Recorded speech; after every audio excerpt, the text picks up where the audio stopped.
Well, hello everybody. I'm Rendor, and this came to me again, and I've known it before, but I thought I would remind people that America is named after Vespucci. Now, pay attention. Amerigo Vespucci was an Italian merchant, explorer, and navigator from Florence, whose name the term America is derived.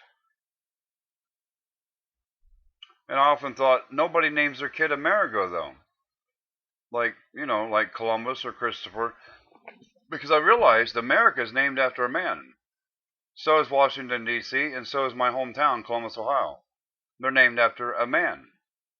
And it got me thinking, well, who named the nations and tongues? Did not God? By 1502, the Florentine merchant and explorer Amerigo Vespucci had figured out that Columbus was wrong, and word of a new world had spread throughout Europe. America was later named for Vespucci. Well, who has the authority to name a continent or a land? Well, I forget his name, but there was a pope, I think, had something to do with this. Because they were the authority in the world, they ruled the air jurisdiction on earth. To them was given power and authority. And the Satan gives them their power and their seat of authority. Neither man was actually the first to discover the Americas, as we all know, right? On May 10th, 1497, 5 years after so-called Columbus sailed to the New World, so it happened pretty quickly then, didn't it? Somewhat.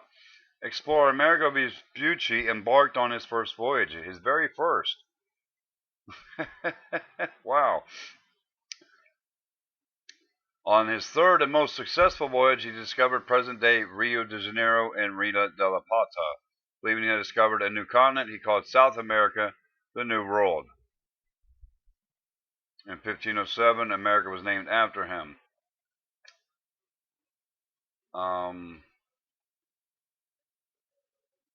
That means he was Spanish. He was actually Spanish. Well, wait a minute. It says he's Italian, but it's Spanish. Wait a second. That's weird. Anyway, he is a man that America is named after, so our country bears the name of a man. Like Washington, D.C. bears the name of a man, and Columbus, Ohio bears the name of the man. I keep thinking the number of the man, the number of the beast. And I got to thinking, what does God say about that? Well, this is all I came up with, actually, so far. By these were the isles of the Gentiles divided in their lands, everyone after his tongue, after their families and their nations. And in Genesis 10:31, these are the sons of Shem after their families, after their tongues and their lands, after their nations. So God divided people by their tongues and so forth and their families, and America's mixing it all up. Seeds of people, multiple seeds, the seeds of people who are press-ganged in the jurisdiction of the sea through Washington, D.C., one hub, one pillar of the empire of the city, which owns 1/3 of the jurisdictions that it's divided into, air, sea, and land. It makes so much sense. So our country is actually named after a man. March 9th, 15... Oh, there's some numbers again. 454. I've known this before. He was born March 9th, 1454. I was born on March 9th, too. 1966, though. How you doing, Elizabeth? Are you still hating me? Well, if you're going to accuse somebody, you better prove it. Especially when it comes to someone like me. I take things personally like that. Anyway, I thought I'd point that out to people. Looks like a penis hanging there right there. It does. It looks like a penis. I just now noticed it. Anyway, so Amerigo Vespucci is the namesake of our country, America. But I live in Ohio, and it's not named after a man, but interesting because the beast has the number of a man, right?